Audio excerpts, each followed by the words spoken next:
கடந்ததை விடுவிக்க கற்றுக்கொள்.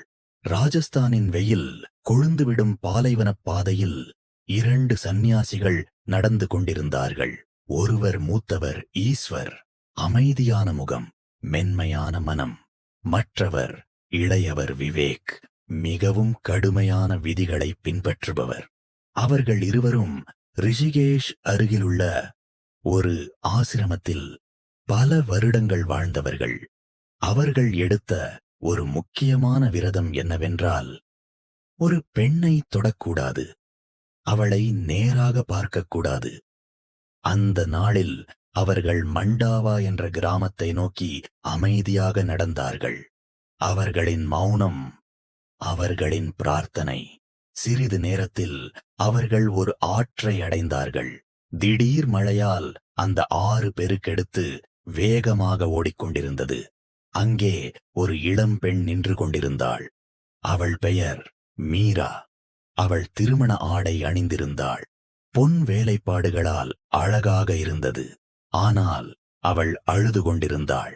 ஏனெனில் அந்த ஆற்றை தனியாக கடக்க முடியவில்லை. விவேக் உடனே முகத்தை திருப்பிக் கொண்டார். அவளை கூட பார்க்க விரும்பவில்லை. ஆனால் ஈஸ்வர் வேறு ஒன்றைக் கண்டார். ஒரு தடையை அல்ல, உதவி தேவைப்படும் ஒரு மனிதரை.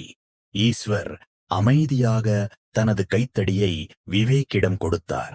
பிறகு மீராவை தனது முதுகில் ஏற்றிக் கொண்டார். அவர் மெதுவாக அந்த வேகமான நீரில் நடந்தார். கற்கள் வழுக்கின, நீர் வேகமாக ஓடியது. ஆனால் அவர் கவனமாக ஆற்றைக் கடந்து சென்றார். மறுபுறம் சென்றதும் அவர் மீராவை கீழே இறக்கினார். மீரா நன்றியுடன் அவருடைய பாதங்களை தொட்டு வணங்கினாள். ஈஸ்வர் அவளை ஆசீர்வதித்தார். பிறகு ஒரு வார்த்தையும் பேசாமல் தொடர்ந்து நடந்தார். ஆனால் விவேக்கின் மனதில் அந்த காட்சி அங்கேயே நிற்கவில்லை. அவர்கள் மேலும் 5 மைல்கள் நடந்தார்கள். முழு நேரமும் மௌனம். ஆனால் விவேக்கின் மனதில் கோபம் கொதித்துக் கொண்டே இருந்தது. அவன் சோர்வாக இருந்தது, உடலால் அல்ல. அவன் நினைத்துக் கொண்டே இருந்தான். ஈஸ்வர் ஒரு பெண்ணை தொட்டார், அவளை சுமந்தார். அவர் நம் விரதத்தை மீறிவிட்டார். அந்த எண்ணம் அவனை விட்டே போகவில்லை. அந்த நினைவே அவனுடைய பெரிய சுமையாக மாறியது. இறுதியாக அவர்கள் ஒரு ஓய்விடத்தில் நின்றார்கள். அப்போது விவேக் கோபமாக கேட்டார், ஈஸ்வரா, நீ எங்கள் விரதத்தை மீறிவிட்டாய். நீ அந்த பெண்ணை தொட்டாய், அவளை சுமந்தாய். இன்னும் உன்னை சந்நியாசி என்று எப்படி சொல்லிக் கொள்கிறாய்? ஈஸ்வர் அமைதியாக சிரித்தார். பிறகு மெதுவாக சொன்னார், விவேக், நான் அந்த பெண்ணை பல மணி நேரத்திற்கு முன்பே ஆற்றங்கரையில் இறக்கிவிட்டேன். ஆனால் நீ இன்னும் அவளை ஏன் சுமந்து கொண்டிருக்கிறாய்?